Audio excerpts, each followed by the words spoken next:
Ikaze kuri Ezobu, aho tubagezaho inkomoko y'abantu n'ibintu bitandukanye byatangiye kera. Ezobu yigarura mu buzima bw'uyu munsi. Uyu munsi tugiye kureba inkomoko y'urutare rwa Kamegeri. Urutare rwa Kamegeri ruherereye mu karere ka Ruhango, ndetse ni hamwe mu hantu habumbatiye amwe mu mateka y'u Rwanda rwa kera.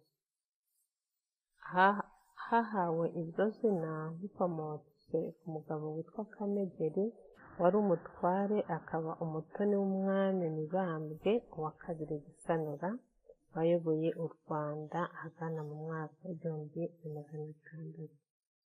Kamegeri yari azwiho kuba inyabwenge ku buryo yigaruriye igikundiro cyose cy'umwami, ndetse yari yarazengereje abaturage bateranya n'umwami, afatanyije n'inshuti ye bikoranye.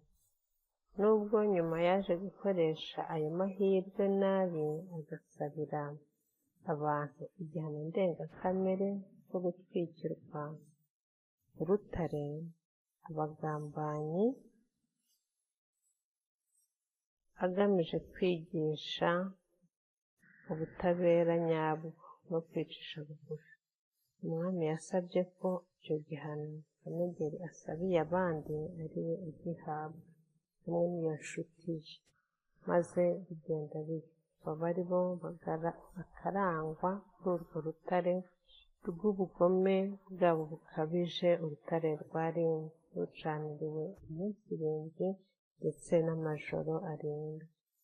Kandi ubwo bahindukizaga Kamegeri n'iyo nshuti ye, babahindukizaga muri uwo muriro, bakoreshaga ibiti birebire kugira ngo umuriro utabageraho. Ariho havuye insigamigani ivuga ngo babagaraguje ibiti. Kugeza n'ubu ikoreshwa iyo babona umuntu uri gukorerwa uburozi. Harongera havamo umugani uvuga ngo umwami ntiyica, yica rubanda, bitewe n'imyanzuro abayobozi bo hasi bafatira rubanda. Inkuru ya Kamegeri yabaye isomo rikomeye, rigaragaza ko kwishyira hejuru kose ndetse n'ubwirasi nta handi biganisha uretse guhangana. Ikibazo: uriya muntu Kamegeri yashakaga kwica, ruriya rupfu yari yakoreye icy'umwami? Ngwino muri komenti usubize.